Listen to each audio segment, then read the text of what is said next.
Millionaire Teacher by Andrew Hallam. You don't need to invest on your own. Welcome to yourbooksummary.com. Many individuals prefer not to put forth the effort or lack confidence in their investment decisions, leading them to seek assistance from others. Interestingly, Americans spend significantly less on financial advice than individuals in other countries.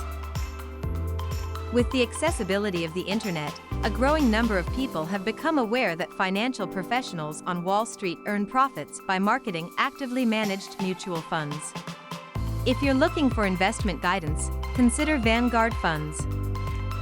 John Bogle established Vanguard as a non-profit enterprise to assist ordinary investors. When you invest in its funds, you become a co-owner.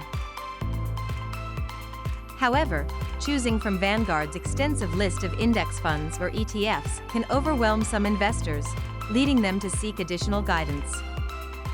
Managing your finances has never been more accessible with the rise of intelligent investment firms that offer low fees. Alternatively, you can build your index fund portfolio for a more hands-on approach.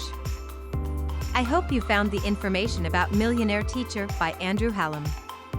If you're interested in learning more about the book, stay tuned for the next part of this series where we'll dive into the next section. Thanks again for watching, and I'll see you in the next video.